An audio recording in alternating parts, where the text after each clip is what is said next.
ان سے کہا تو نوری فرشتہ ہے، تو بڑا محترم ہے، رب کا کلام لے کر آتا رہا ہے۔ تو جبرائیل امین نے عرض کیا بے شک مرتبے میرے بڑے ہیں، پر یہاں سے آگے میں جا نہیں سکتا، ایک قدم بھی آگے بڑھا تو میرے پر جل جائیں گے۔ تو حضور علیہ الصلوۃ والسلام پھر بنفس نفیس آگے بڑھے، پھر وہ رب جانتا ہے وہ کون سی سواری تھی، وہ کون سا معاملہ تھا۔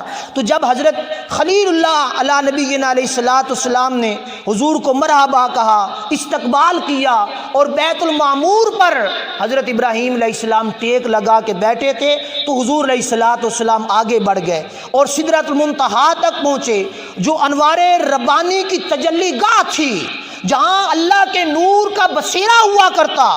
جس کفیت میں حضور علیہ الصلوۃ والسلام وہاں سے گزرے، وہ الفاظ علماء نے کہا کہ الفاظ نہیں ملتے کہ ان الفاظ کو بیان کیا جائے، پس رب وحدہ لا شریک کا قرآن بول پڑا، فرمایا ثم دنا فتدلی فکان قاب قوسین او ادنی۔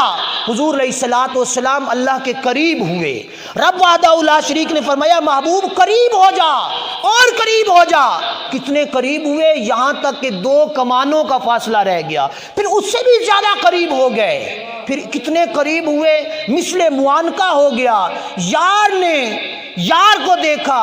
اور پھر سلمان ندوی رحمۃ اللہ تعالی علیہ فرماتی ہیں، پھر وہ شاہد مستور ازل نے چہرہ سے پردہ اٹھایا اور خلوت گاہے راز میں ناز و نیاز کے وہ پیغام رب وحدہ لا شریک نے اپنے محبوب علیہ الصلوۃ والسلام کو دیے، اور محبوب علیہ الصلوۃ والسلام نے وہ تحفے، وہ عظمتیں، وہ رفتیں، وہ سارا کچھ لیا، بس الفاظ یہ بیان کیے فَأَوْحَىٰ إِلَىٰ عَبْدِهِ مَا أَوْحَىٰ۔ بس اس رب نے اپنے محبوب کو عطا فرمایا جو کچھ وہ عطا فرمانا چاہتا تھا۔